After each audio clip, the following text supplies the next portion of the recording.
신앙생활을 하면서 헷갈리는 게 있어요. 교회에서 이렇게 들었어요. 진리는 변함이 없는 거야. 시대가 변한다고 변하는 건 진리가 아니야. 진리는 항상 동일한 거야. 성경 말씀이 진리야. 그렇기 때문에 성경 말씀대로 해야 한다. 성경 말씀은 1.1획도 더하거나 빼서는 안 된다. 성경으로 돌아가자. 성경 말씀대로 하자.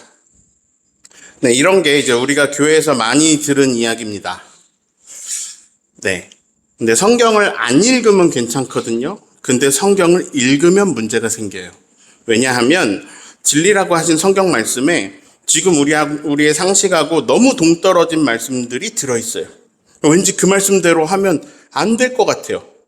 그래서 우리는 헷갈리게 됩니다. 예를 들어볼까요? 고린도전서 14장 34절을 읽습니다. 여자는 교회에서 잠잠하라. 그들에게는 말하는 것을 허락함이 없나니 율법에 이른 것 같이 오직 복종할 것이요. 이런 말씀이 있는지 몰랐네. 근데 어떡하지? 하나님 말씀 진리라는데 이게 내 생각하고 좀 너무 다르네. 헷갈리는 분에게는 이제 숙제를 드릴게요. 지난 설교 가운데 이혼해도 되나요? 라는 설교를 제가 했거든요. 2021년 3월 14일에 한 설교인데 이 설교를 유튜브에서 몇 번 반복해서 들어보세요. 그렇게 하면 오해가 많이 사라질 것 같아요. 자, 율법을 하나님이 주셨습니다. 율법은요, 하나님께서 너희는 내 백성이야 라고 하면서 이스라엘 백성과 언약을 맺으시면서 모세를 통해 그들에게 주신 법이에요. 내 백성은 이렇게 살아라. 이렇게 하고 주신 법이에요. 근데 예수님이 오셔서 이 율법을 어겨요. 그리고 이 율법을 막 바꾸기도 하세요. 자, 이런 현상을 율법을 완전하게 하셨다라고 교회에서 배웠거든요. 근데 그러면 하나님이 주신 법이 완전하지 않았단 얘기인가요? 아니, 하나님은 왜 완전하지도 않은 법을 주시고 이스라엘 백성들은 왜 그렇게 오랫동안 그 완전하지도 않은 법을 따르고 있었을까요? 그런 의문이 생길 수도 있고요. 아니면 어떤 현상을 보면서 이게 맞나? 이런 생각이 들 수도 있죠. 자, 성경을 많이 안 읽은 사람들은 괜찮아요. 근데 성경을 읽고 성경이 진리라고 믿으면서 성경 말씀을 열심히 따르던 사람들이 점점 이상하게 변합니다. 굉장히 배타적이 되고요. 비상식적이 되고요. 폭력적이 되고요. 굉장히 무례해지고요. 자, 사랑은 무례히 행하지 아니하며 라고 하셨는데 사람들이 무례해져요. 근데 왜 무례해지는가 했더니 성경에 그렇게 적혀 있으니까 나는 그게 맞으니까, 그게 진리니까 나는 무례해도 된다. 이런 논리예요. 자, 이런 점들이 우리에게 의문입니다. 오늘은 예수님이 산상수훈에서 하신 말씀을 통해서 그런 우리의 의문점을 좀 풀어보려고 합니다. 자, 산상수훈의 일부죠. 오늘 읽은 말씀 본문에 세 가지의 예수님의 가르침이 나오는데요. 하나는 간음에 대한 문제고요. 두 번째는 이혼에 대한 문제고요. 세 번째는 맹세에 대한 이야기입니다. 간음, 이혼, 맹세에 대한 가르침이에요. 근데 여기서 반복되면서 통일성 있게 나오는 표현이 있는데요. 너희는 이렇게 들었다. 여태까지는 너희가 이렇게 들었지만 나는 너희에게 이렇게 말한다. 라는 패턴이 반복되고 있어요. 자, 이 본문 말고도 다른 곳에서도 나옵니다. 너희는 여태까지 이렇게 들으면서 살아왔다. 율법에 대해서 너희는 이렇게 말해왔다. 나는 너희에 대해서 그 율법을 새롭게 말한다. 이렇게 해라. 이런 말씀이에요. 근데 의문이 들죠. 아니, 어떻게 하나님의 법이 그렇게 새롭게 바뀝니까? 진리는 시대에 따라 변하지 않는 거라고 했는데 예수님은 왜 새로운 말씀을 하실까요? 자, 어떻게 설명드리면 좋을까 생각하다가 제가 예화를 만들었습니다. 이거 제가 만든 얘기예요. 제가 어렸을 때 짜장면이 700원이었습니다. 그 당시라고 생각할게요. 어떤 어머니가 돌아가시면서 자녀들에게 이런 유언을 했다고 해볼게요. 저기 있는 저 짜장면집, 주영광 반점, 저기는 우리 집에 큰 은혜를 끼치게 한 집이다. 그래서 너는 거기 자주 가서 식사를 하고 짜장면을 먹으면 꼭 1,000원을 내라. 자, 어머니 유언이 이거예요. 주영강 반점에 가서 식사를 하면 짜장면 값을 1,000원을 내라. 짜장면 값이 700원인데 1,000원 내라는 얘기죠. 자, 시간이 많이 지났습니다. 요즘은 짜장면 값이 7,000원 혹은 넘어가기도 합니다. 근데 어머니 유언이 주영강 반점 가서 짜장면 값을 1,000원 내라 라고 했으니까 7,000원짜리 짜장면을 먹고 1,000원을 내는 거예요. 자, 그러면 어머니 뜻을 따르는 거예요? 안 따르는 거예요? 어머니 유언대로 했잖아요. 어머니 뜻을 따르는 거예요? 안 따르는 거예요? 자, 근데 짜장면이 그럼 다른 예를 좀 들어볼게요. 성경 말씀에 예를 들어서 너는 밥을 더 먹어라 이런 말씀이 써 있다고 해볼게요. 이 말씀이 어떤 상황에서 쓰인가 이렇게 살펴봤더니 어떤 사람이 밥을 너무 안 먹어가지고 영양실조 위험에 막 건강을 잃게 생겼어요. 예수님이 그 사람한테 하시는 말씀이죠. 너는 밥을 더 먹어라. 자, 이 말씀이 성경에 기록되어 남았다고 할게요. 근데 임종철이 오늘 5끼를 먹고 중간에 간식 2번 챙겨 먹어서 한 7번 먹었어요.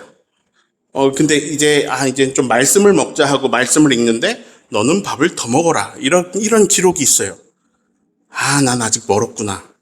말씀을 따라야 하니 밥을 더 먹어야겠다. 라고 생각한다면 이건 말씀을 바르게 따른 건가요? 자, 밥을 더 먹으라고 하신 예수님의 진짜 의도는 뭐죠? 네가 건강할 행동을 해라. 이런 거죠. 근데 밥을 더 먹으라고 기록되어 있으니까 나는 내 생각, 내 가치관은 지워야지. 성경 말씀이 진리인데 나는 이 세대를 본받을 거 아니야. 나는 내 상식도 지울 거야. 나는 말씀에 무조건 따르겠다. 그리고 밥을 더 먹는다면 그건 말씀을 잘 따른 걸까요? 근데요, 사람들이요. 성경을 그런 식으로 해석해요. 꽤나 많이. 자, 오늘 산상수훈에 기록된 내용들도 그런 거예요. 너희는 이렇게 하라라고 들으면서 살아왔다. 근데 나는 너희에게 이제 이렇게 말한다. 이런 거예요. 그 가운데 이혼 문제를 생각해 보겠습니다. 목사님, 예수 믿는 사람이 이혼해도 되나요? 예수님 말씀은 이래요. 하나님이 짝지어 주신 것을 사람이 나누지 못할 것이다. 자, 그럼 이 얘기 뭐예요? 이혼해도 되나요? 안 돼. 이런 얘기죠. 끝났어요. 목사님, 재혼해도 되나요? 오늘 마태복음 본문에 예수님이 이렇게 말씀하십니다. 누구든지 버림받은 여자에게 장가드는 자도 간음함임이라. 재혼해도 되나요? 안 돼. 그거 간음하는 거야. 네, 끝입니다. 명확하죠? 사람들이 성경을 이런 식으로 이해를 하는 거예요. 그러면 무례해질 수 있습니다. 왜냐하면 근거가 성경 말씀이고요. 이 말씀은 진리거든요. 자, 이혼한 사람들, 재혼한 사람들 엄청 많죠. 그 사람들을 이 말씀들로 죄인 취급할 수 있어요. 그러면서 그 모든 사람들을 죄인 취급하면서 자기는 이혼 안 했으니까 나는 그들보다 믿음이 아주 좋은 사람이라고 착각하면서 영적 우월감을 가질 수 있습니다. 이런 행동을 해온 사람들이 성경에 있어요. 바리새인. 근데 말씀이 그렇게 단순하지도 않고요. 사람들의 삶이 그렇게 단순하지도 않아요. 자, 오늘 저 말씀이 왜 나왔는지가 중요해요. 아까 그랬죠. 너희는 여태까지 이렇게 들어왔지만 나는 너희에게 새롭게 말한다 하면서 나온 이야기예요. 그런데 여태까지 어떻게 들어왔는지 그러면 그 앞절인 31절을 같이 읽어볼까요? 또 일러스되 누구든지 아내를 버리려거든 이혼 증서를 줄 것이라 하였으나 우선 여기도 표현 자체가 현재 시대와는 안 맞죠. 아내를 버리다니요. 쓰레기도 아니고 물건도 아니고 아내를 버린다는 표현을 쓰는 건 안 맞아요. 근데 진리인 성경에 그렇게 쓰여 있으니 괜찮다라고 우기면 안 되는 거예요. 자, 아무튼 이런 얘기입니다. 모세가 전해준 율법에는 이혼하려면은 아내에게 이혼 증서를 써주고 이혼하라 라고 되어 있다. 하지만 나는 새롭게 말한다. 안 돼. 이혼하지 마. 자, 예수님이 율법을 새롭게 하고 계신데요. 예수님이 율법을 완성하고 계신데요. 이혼하지 말라고 하고 계세요. 자, 이걸 보고 불완전한 율법이 예수님에 의해서 완성되었다. 이혼은 해서는 안 되는 거다. 라고 해석하면요. 정말 예수님의 뜻을 모르는 거예요. 자, 이혼에 대한 말씀은요. 마가복음 10장에도 나오는데요. 율법에 이혼 증서가 왜 들어갔는지, 이혼 증서 이 말씀이 이 율법에 왜 들어갔는지 예수님이 알려주십니다. 마가복음 10장 5절을 보시면요. 이혼 증서를 써주라고 명령하면서 이혼을 허락하신 것은 너희 마음이 완악하기 때문이다. 너희 마음이 완악해서 이 율법이 들어갔다, 이런 얘기예요. 자, 여기서 율법의 실질적인 측면을 볼 수 있습니다. 율법이 현실적이에요. 사람이 완악하다는 걸 인정하고 있어요. 사람은 완악해. 자, 그럼 이쯤에서 생각해 봅시다. 하나님은 율법을 왜 주셨을까요? 율법은요, 하나님의 백성에게 주신 건데, 너희는 내 백성이다. 내 백성은 이렇게 살아라. 뭔가 다르게 살아라. 하고 주신 법이에요. 근데 그 전체의 방향은 사랑입니다. 그리고 그 사랑은 보통은 약자를 보호하는 방법으로 나타납니다. 약자를 보호하고 피해자를 보호하는 방향으로 율법들이 제정되었어요. 자, 그 시대의 눈으로 봐야 됩니다. 고대에요. 여성 인권 없어요. 자, 여성을 사람으로 생각 안 했어요. 여성의 위치는 재산 정도였어요. 남자들이요, 살다가 마음에 안 들면 여자를 쉽게 버리는 거예요. 이런 경우들이 있죠. 저 젊은 여자, 저 여자가 더 마음에 드네? 내가 돈도 많고 지위도 있는데 아내를 버리고 저 여자를 새로 아내로 맞아들이면 되지 뭐. 근데요, 그냥 그렇게 버림받게 되면 버림받은 여성은 어떻게 살아가게 되냐면 낙인이 찍혀요. 아주 문제 있는 사람으로 여겨져서 낙인 찍혀서, 그래서 그 사회 속에서 정상적으로 살아갈 수가 없습니다. 사람답게 살 수가 없어요. 여성은 안 그래도 인권이 없는데 사회 구성원으로 낙인 찍혀서 살지를 못해요. 그런 완악한 상황에서 주신 법이에요. 이혼 증서를 써줘라. 그래서 이런 정당한 이유로 이혼을 한 이 사람은 괜찮다. 그나마 이 사회 속에서 보호를 그나마 해주려는 겁니다. 이런 완악한 사회 속에서. 그리고 이것은 아내를 보호하는 것만은 아닙니다. 남편이 아내에게 속아서 사기 결혼을 당했거나 이렇게 했을 때 피해가 없을 수 있도록 남편을 보호하는 법이기도 합니다. 근데 이제 아내를 보호하는 게 더 큽니다. 아무튼 목적이 약자를 보호하기 위해서, 피해자를 보호하기 위해서 모세를 통해 이 법을 주셨어요. 자, 약자를 보호하기 위해서 주신 법을 가지고 또 나쁜 짓을 합니다. 난 아내를 버릴 수 있어. 나는 죄가 하나도 없어. 하나님 주신 율법에 이혼 증서를 써주기만 하면 된다고 했거든. 아니, 저 젊은 여자 마음에 드는데 나는 이혼 증서 써주고 아내하고 이혼해야겠다. 이 당신 버려야겠다. 이런 생각을 하는 거죠. 근데요, 이들에게 그러면서 죄책감이 없어요. 율법에서 허락하신 일인데, 율법에서 허락한 일을 하는 건데 아내에게 미안함도 없고 그냥 물건처럼 버리는 거예요. 지금 시대에는 아이가 집안에서 제일 귀하죠. 소중하게 여김을 받지만 이 시대에는 아이들도 사람 취급 안 했어요. 인권 없어요. 그래서 이혼 증서 한 장 써주면서 아내 내쫓으면 아내와 아이들이 아무리 열심히 살아도 너무나 척박하게 살 수밖에 없는 거예요. 근데 그런데도 자기 욕심으로 그렇게 하는 거예요. 그런 악을 행하는 이들이 당당해요. 아니, 율법에 허락하신 일이라니까? 난 말씀을 지켰어. 약자를 보호하라고 주신 법을 이용해서 죄를 짓고 피해자들을 만들어내는 거예요. 그래서 예수님이 그들에게 이렇게 말씀하십니다. 너희가 전에는 이렇게 들었지만 아니다. 그것은 너희가 제7계명 간음하지 말라. 이것을 어기는 거다. 너는 그거 간음죄를 짓는 것 마찬가지로 그 이혼이 굉장히 큰 죄다. 이혼 증서를 쓰면서 아내를 내쫓아서는 안 된다. 예수님이 이렇게 말씀하신 거예요.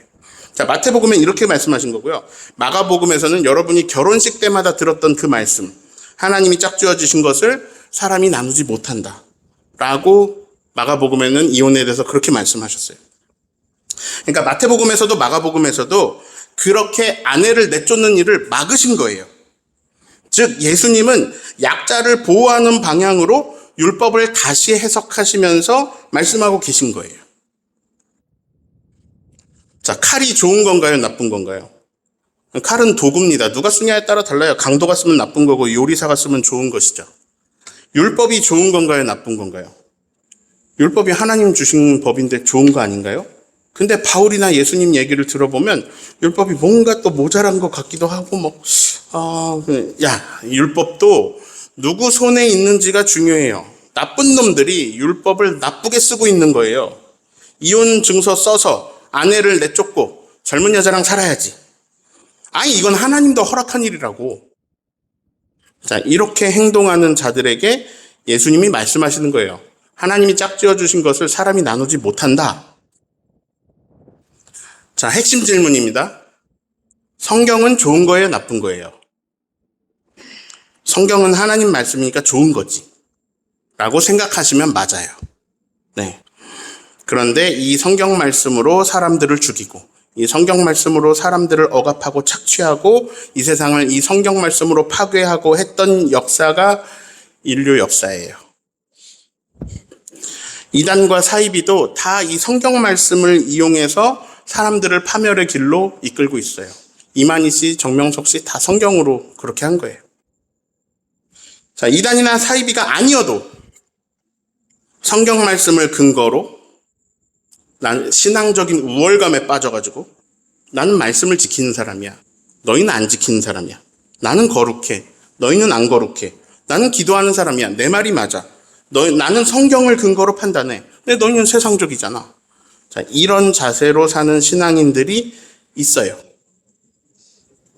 근데 성경에 적힌 그대로 살면서 난 하나님 말씀으로 살고 있어. 라고 착각해요. 이거 착각이에요. 자, 많은 사람들이요, 폭력을 쓰면서 착각하고 있어요. 하나님 말씀을 사용해서 폭력을 쓰면서 막 착각해요. 자기가 말씀대로 살고 있다고. 근데 성경에 지속적이고 반복적으로 드러나는 하나님 나라는요, 이 방향이 폭력이 아니에요. 폭력에서 평화로 갑니다. 그리고 무례하지도 않아요.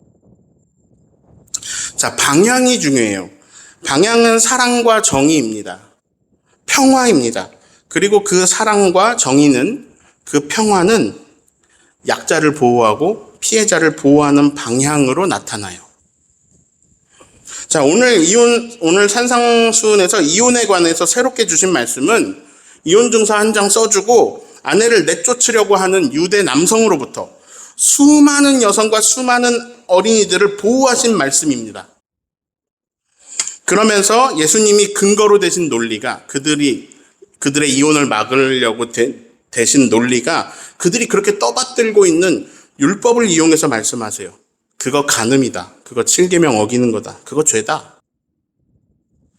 자, 간음이라고 하면서 이혼을 막으셨고 하나님이 짝지어 주신 것을 사람이 나누어서는 안 된다고 하시면서 이혼을 막았어요. 그 방향은 수많은 여성, 수많은 아이들을 구원하는 방향입니다. 보호하는 방향입니다. 그런데 이 성경 말씀, 또 문제예요. 이 성경 말씀, 하나님이 짝지어 주신 것을 사람이 나누지 못한다는 말씀, 그것은 간음이다. 이런 말씀, 이 말씀조차도 방향이 중요해요. 예를 들어 가정폭력이 있어요. 지금 스크린에서는 남편이 아내를 때리는 모습으로 나오지만 아내가 남편을 때리는 경우도 있습니다. 자녀가 부모를 학대하는 경우들도 있습니다. 자, 아무튼 피해자 가해자로 생각하시면 되겠습니다. 실제로 목사님들이 상담을 할 때 가정폭력이 있는 집이 있거든요. 그런 분들이 오셔서 상담을 하면 목사님들이 이렇게 말씀하실 때가 있어요. 하나님이 짝지어 주신 것을 사람이 나누면 안 돼. 이혼만은 안 돼. 어떻게 좀 더 참아봐. 예수님이 안 된다고 하시잖아. 안 돼. 어떻게 좀만 더 살아봐. 참고 기도해봐. 아니, 기도가 너무 부족한 것 같아. 기도해야지. 기도하면 남편이 바뀔 거야. 자, 여러분, 이 적용이 맞습니까? 이거는요, 예수님이 하신 말씀과 같은 방향이 아닙니다. 전혀 아니에요. 자, 어떤 방향으로 가야 되냐면요. 피해자를 보호하는 방향으로 가야 됩니다. 가해자는 진정으로 뉘우치고 회개를 하고 용서를 빌고 또 빌고 또 빌고 해야 되고요. 그런 가해자가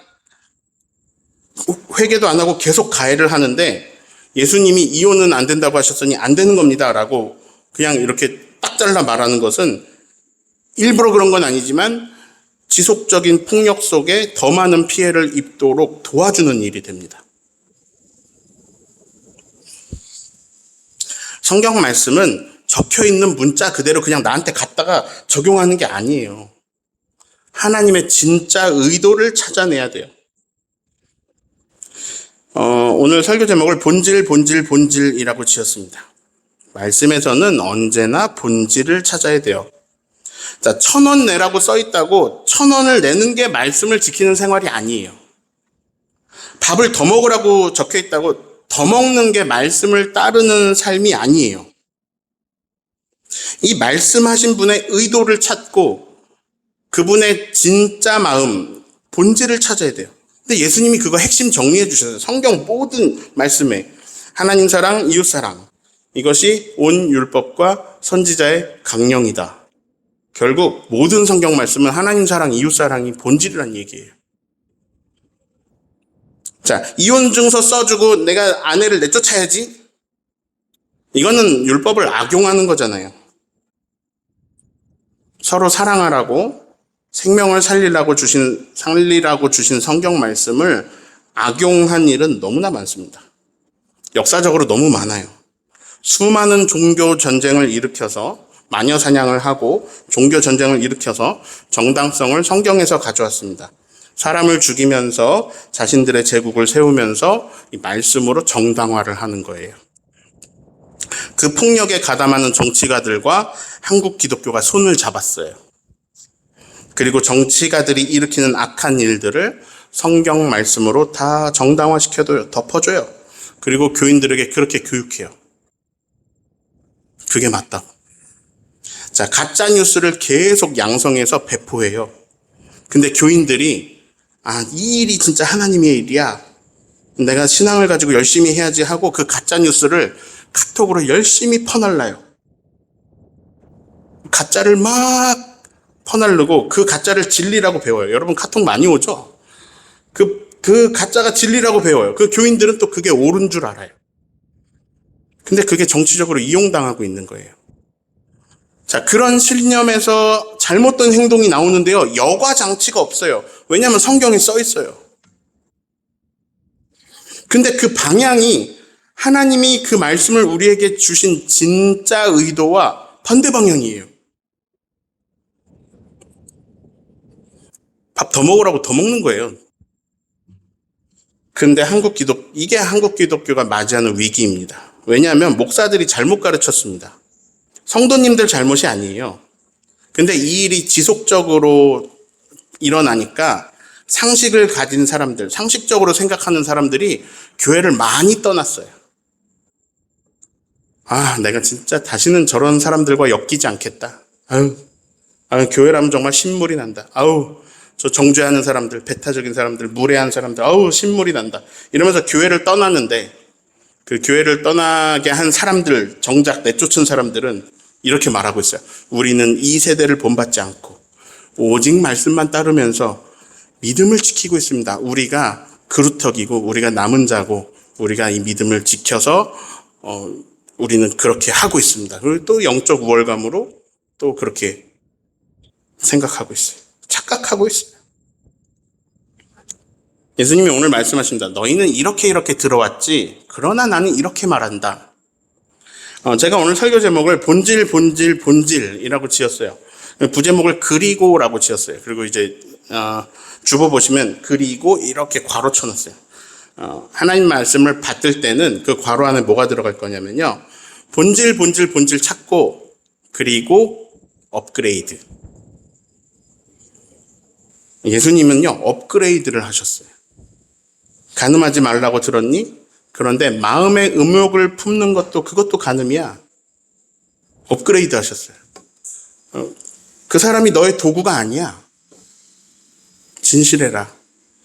자, 이혼 증서를 써주면 된다고 들었니? 아내를 버리면 그것으로 그녀를 간음하게 하는 것이고 너도 간음하는 것이야. 기존 율법에 예수님이 업그레이드 하셨어요. 맹세를 지켜야 된다고 들었니? 내가 말한다. 맹세하지 말아라. 너네 맹세 지킬 능력도 없잖아. 그 맹세를 남발하면서 그렇게 하지 말고 그냥 예, 아니요를 항상 진실하게 말해라.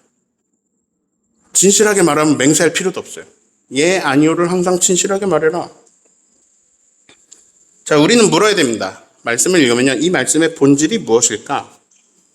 자, 이 말씀은 그 당대에 그 청중에게 이 말씀이 어떤 의미였을까? 무엇이었을까? 무슨 뜻이었을까? 그리고 그 뜻이 그런 의미였다면 지금 여기서 오늘 나에게 우리에게 이 말씀은 여기서 어떻게 육화되고 어떻게 여기서 이루어져야 될까? 자, 고대의 이 말씀의 방향이 이 방향이다. 우리가 의미를 찾았어요. 이 방향이다. 근데 이건 항상 하나님 나라 방향이에요. 말씀은 그래요. 말씀은 하나님 나라 방향을 가리켜요. 그러면 오늘 내 삶에서 이걸 어떻게 업그레이드 해서 따라야 할까? 여러분 성경에 장막에서 살았다. 그렇다고 여러분 천막 치고 살아야 되는 거 아니에요. 현대 주택에 사셔도 돼요. 업그레이드 해서 사시면 돼요. 성경이 적혀 있는 대로 하는 게 아니에요. 예수님이 오늘 우리에게 뭐라고 할까요? 뭐라고 말씀하실까요? 너희가 이렇게 들어왔지. 교회에서 이렇게 배워왔지. 근데 나는 이렇게 다시 말한다. 그런데 예수님이 하시는 방향은 언제나 사랑과 정의, 평화, 생명살림, 약자 보호, 피해자 보호, 상생, 창조세계 보전 이런 방향입니다. 이 방향이 아니면 내가 잘못 생각하고 있는 거예요. 자, 방향을 잘못 잡으면요. 생명을 살리라고 주신 말씀으로 생명을 죽이는데 막 앞장서기도 합니다. 근데 앞장서면서 막 내가 하나님 뜻대로 살고 있다고 생각하면서 막 무례해요. 그러긴 실수하게 됩니다. 자, 말씀의 능력으로 생명을 살리면서 하나님이 진정 원하시는 사랑과 정의, 평화를 이뤄가는 저와 여러분 되시기를 예수님 이름으로 축원합니다. 아멘. 우리 이거 세 가지 놓고 같이 기도하겠습니다.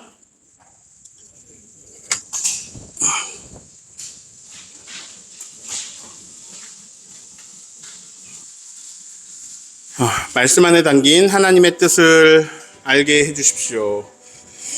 말씀을 왜곡하지 않고 사랑의 방향을 깨닫게 해주십시오. 말씀의 능력으로 나와 이웃의 생명이 살아나게 해주십시오.